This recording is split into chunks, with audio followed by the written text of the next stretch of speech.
So in programming languages, there are two ways to pass arguments. One is called pass by value, the other one is called pass by reference.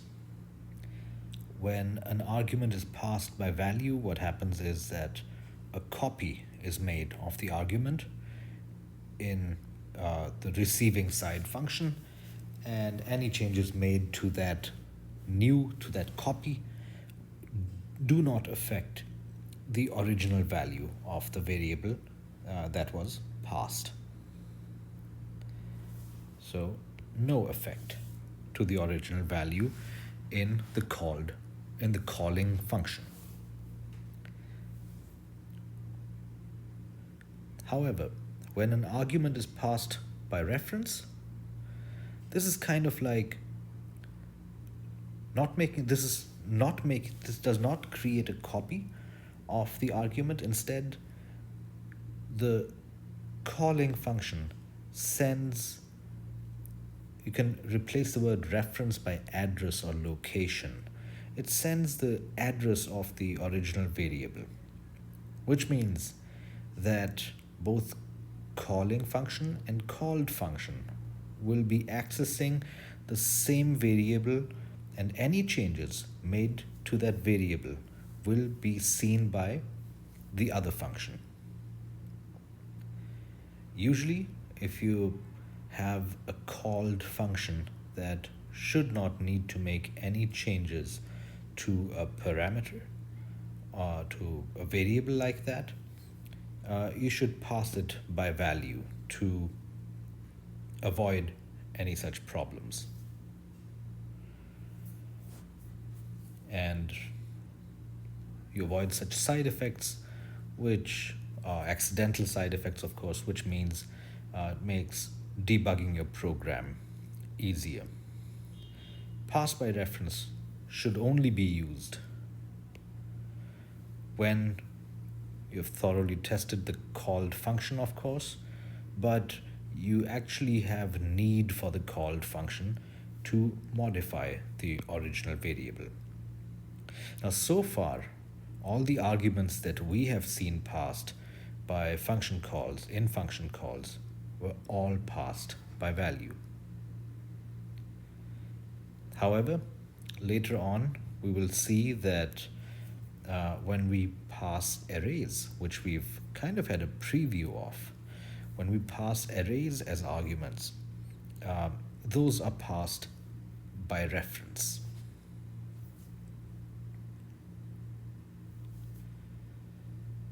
So now let me come to another topic, an interesting topic, and that is random number generation. Now, so far we have seen that whenever we launch a program, the only reason why it might behave differently is if we give it different input. Other than that, what the program does, how it behaves, is very much part of the code that we have written. So there's really no surprise factor, nothing different in the way the program will execute or kind of behave every time we run it. Now, what we can also do is we can insert a certain element of randomness into our programs.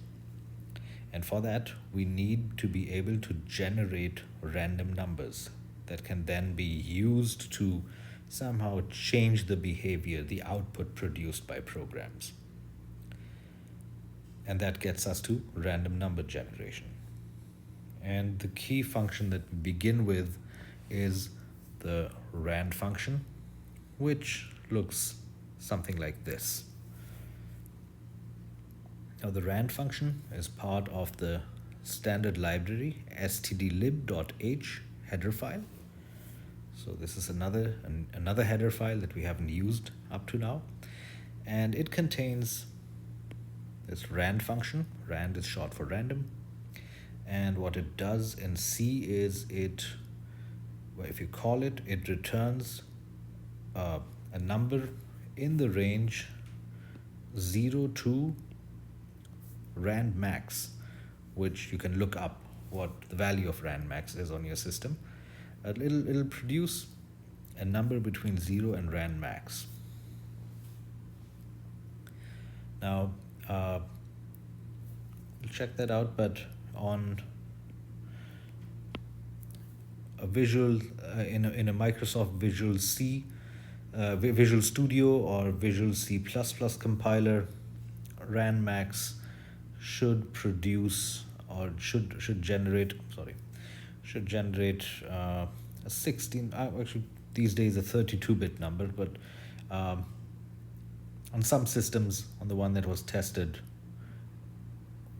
for this book, it produced a number between 0 and 32,767. If you're using the GNU GCC compiler on Linux, on a Linux machine, or on Max Xcode, rand max happens to be this value. This is put in some commas.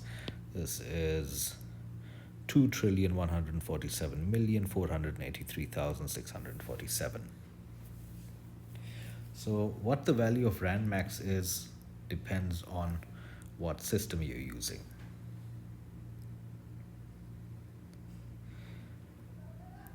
What the rand function will do is it will pick with equal probability one of the numbers. It'll return one of the numbers in the range 0 to rand max. The key point to remember is equal chance or probability.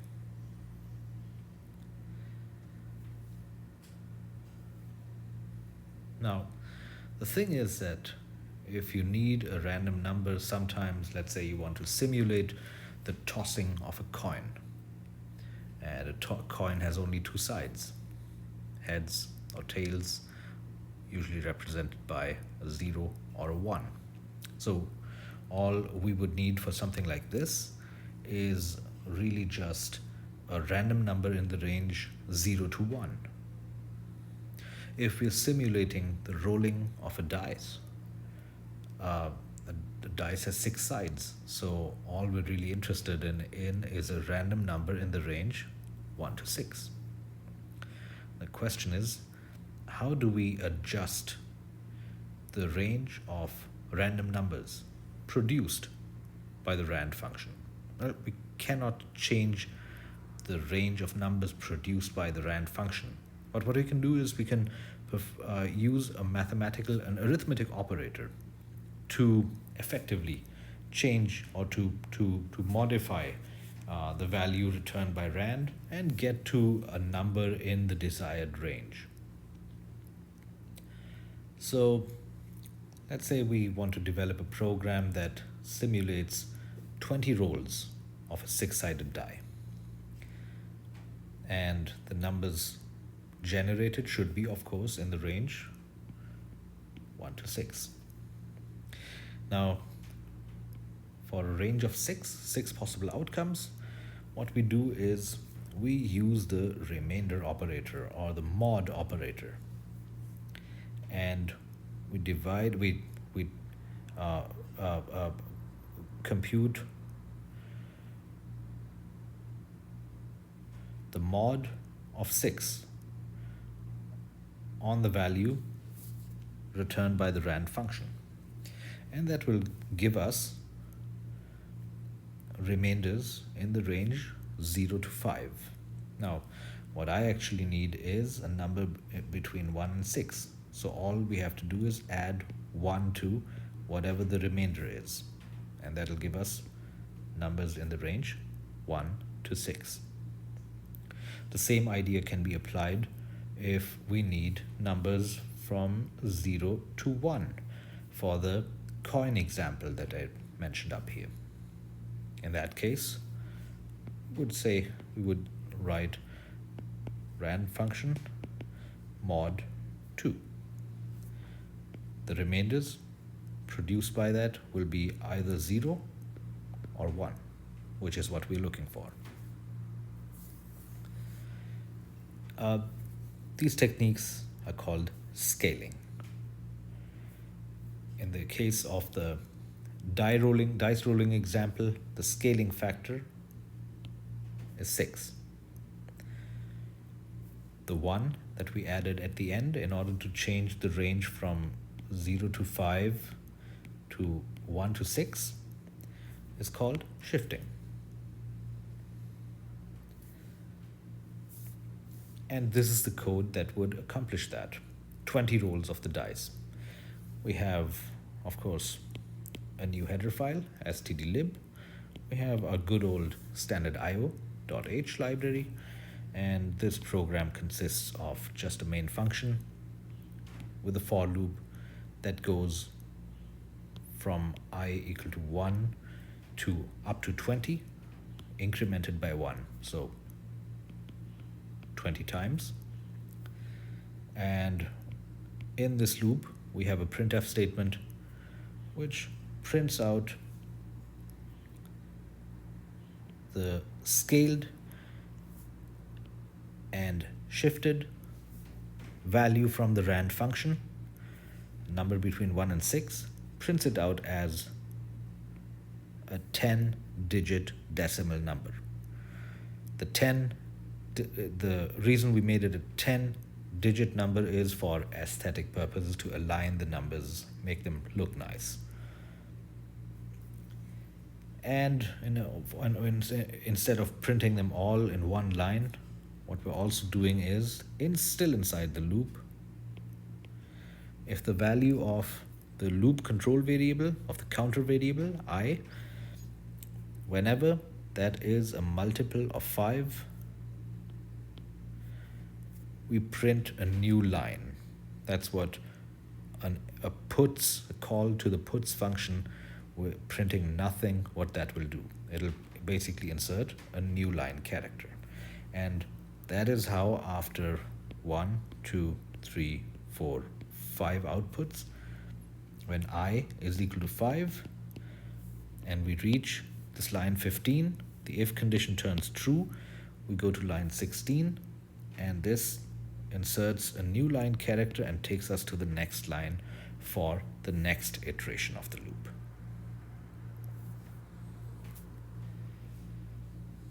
So let's expand this example a little bit.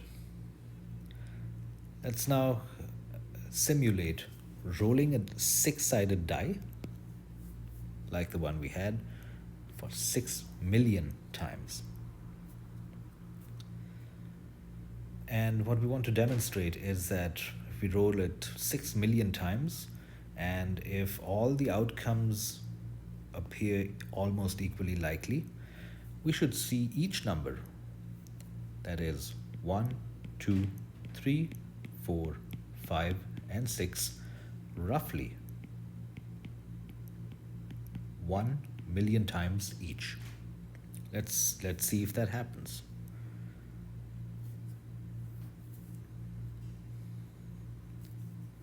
And we're going to use a little bit of fancy formatting of string formatting that we've already done before. Okay. Now this same example that I'm going to show you now could be done with much less code using arrays. And we're going to do that in chapter 6 without using the switch statement. But for now, let's stick with that. And here's the example for that. So we have the same header files, standard IO, standard lib. We have a main function in which we first define 6 variables called frequency 1, frequency 2, frequency 3, frequency 4, frequency 5, and frequency 6. These are going to store the number of times the numbers 1, 2, 3, 4, 5, and 6 have shown up. And these are all unsigned integers. We have a for loop that goes from 1 to 6 million, and the loop control variable is called roll, also an unsigned integer. And this is where the roll is actually happening. So we're defining an integer face. We are scaling it to the range 0 to 5, and then shifting it to the range 1 to 6, same as before. And so then this value of face will now be between 1 and 6. We then use a switch statement on face, and the value of, like I said, of face can be 1, 2, 3, 4, 5, or 6. If the value is 1, we increment frequency 1 and break.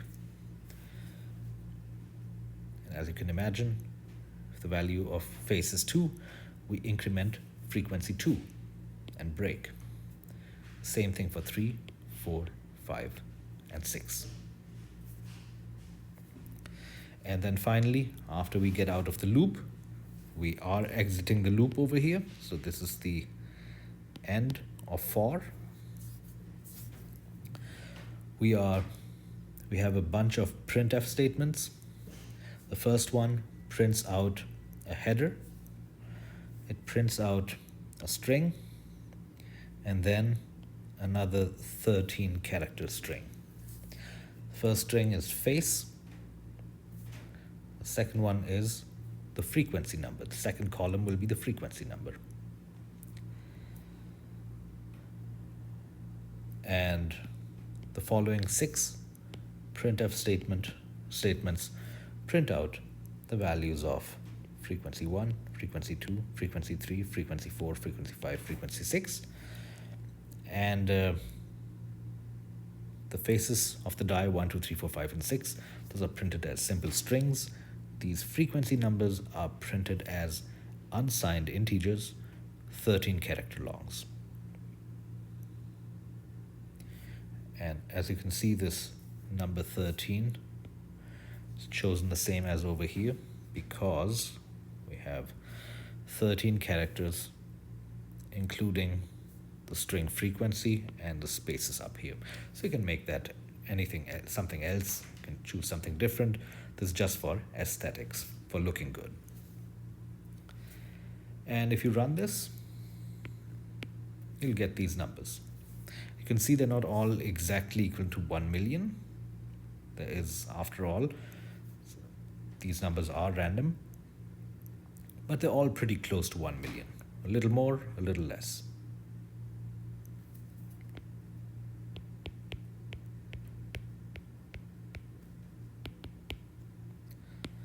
Adding up to 6 million, of course, because that's the size of the loop. Okay.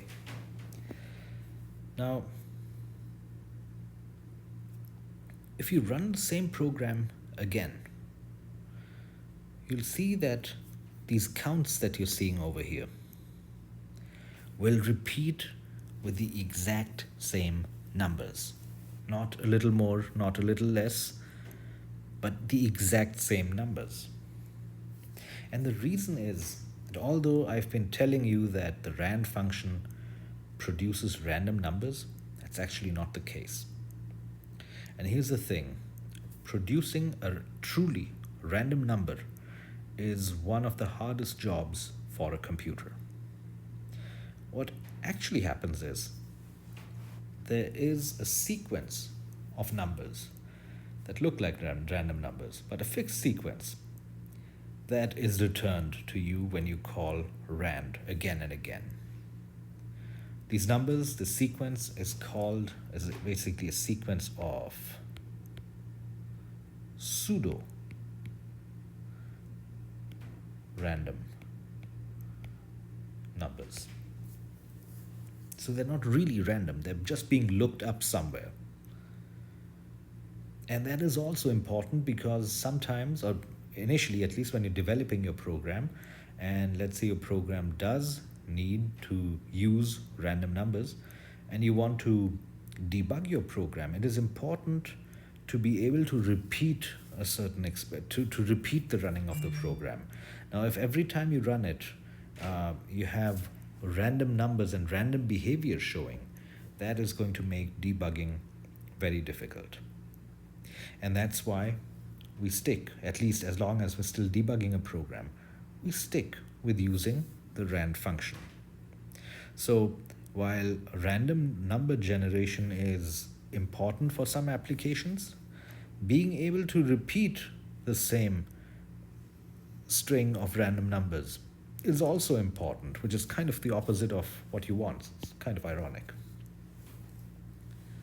So repeatability is important. And that's why the rand function is really only giving you pseudo-random numbers. And that's why when we rerun this program for 6 million numbers, or even the one before that, we're always going to see the exact same numbers. So what does that mean? Does that mean that there's really no way for us to produce, to generate random numbers?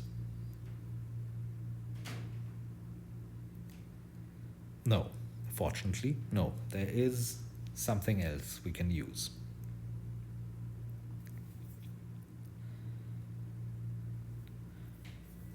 And what we can do is there's not only one sequence of pseudo-random numbers available to us. There are actually a great many. And what we can do is we can randomly choose which sequence is going to be used, which is, for our purposes, for most purposes, as good as having a real random number generator. Randomizing which sequence we're going to use is going to allow us to run a program differently every time. Now, we have to provide an argument, an unsigned integer value that we call a seed. And that number basically is like an index. It picks a sequence of pseudo-random numbers. And once you set the seed value, and after that you call the rand function, you get numbers from the sequence of pseudo-random numbers corresponding to the seed value you have chosen. There's a second function that we need to use to set a seed value, and that function is called the srand function, the seed random sequence function. And now in the next example, I'm going to show you how to use that. And in this example, what we're going to do is we're going to take an input from the user, from the keyboard, like we've done before, an unsigned integer using scanf, and we're going to pass that to srand to set a seed value, and then we're going to see what sequence of random numbers is produced.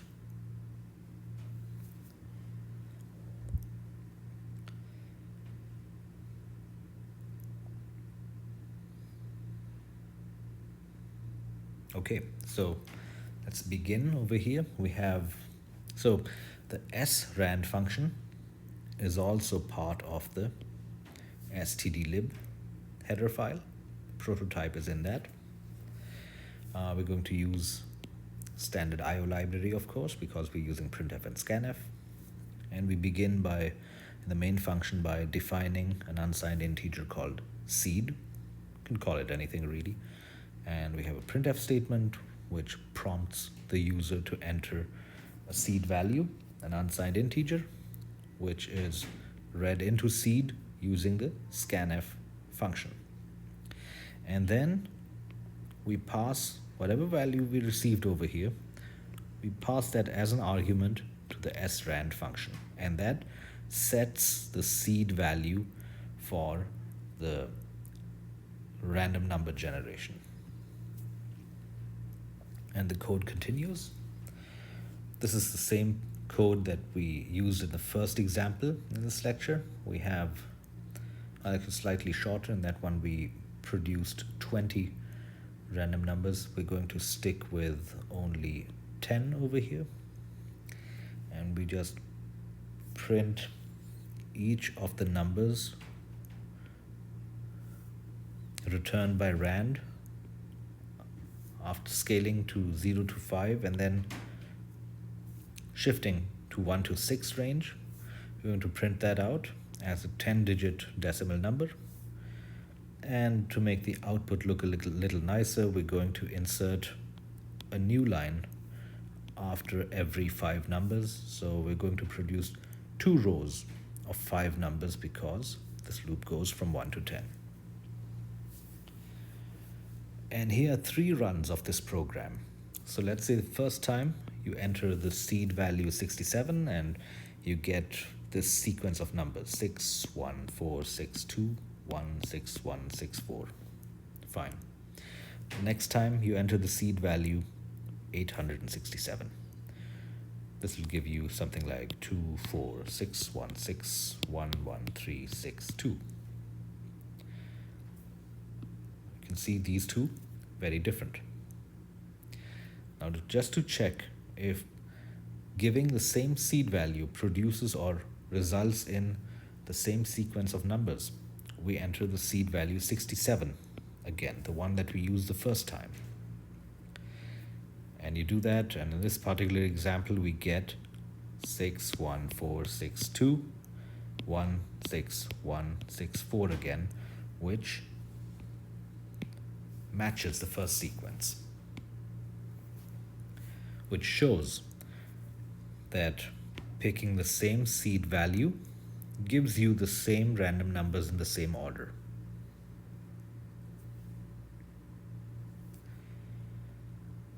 So then, you probably, if you really want your program to run or behave randomly,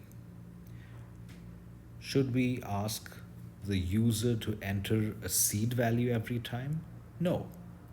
That there has to be a way around that, and there's a very good way around that. And what we can do is we can seed the random number generation function rand by whatever time it is at the moment that you're running your program. And you can get the time, the current system time, by calling the time function. No argument required, you can just enter null. And you may wonder, what time, the format of time is usually in year, month, day, hours, minutes, seconds. But the srand function is taking an unsigned integer, so how is that going to work? The idea is good. Every time you run the program, it's a different time on the clock.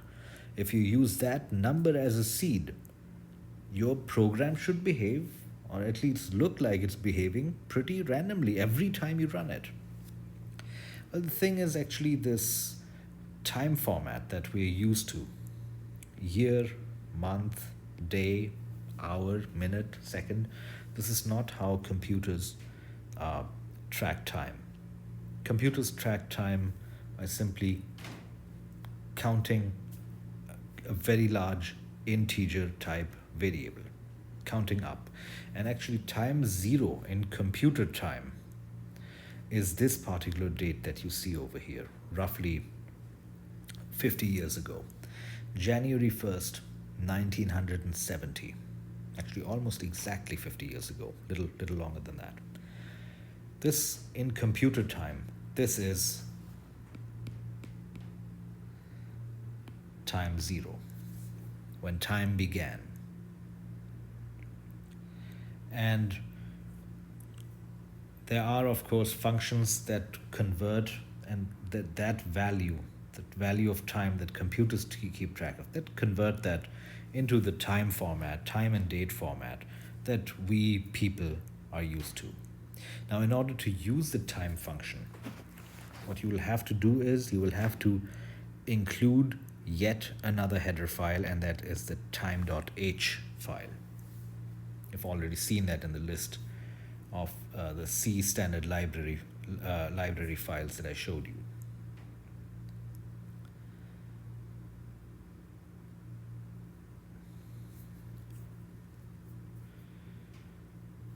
So just to repeat one more time,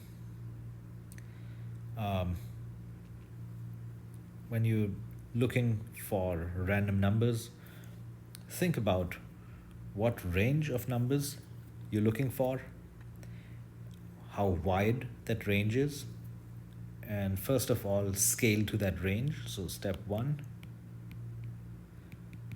scaling, because what rand will give you will be between 0 and whatever rand max is for your system. So step 1 is scaling, which we accomplish by using the mod operator.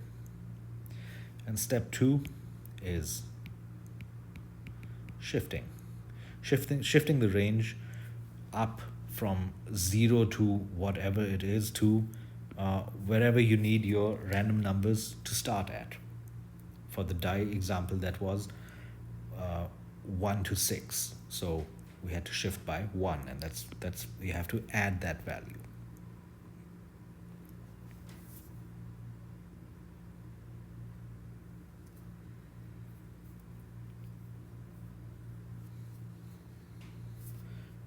So more generally, this is the formula that you can use, where B represents the range and A represents the starting point of the random numbers.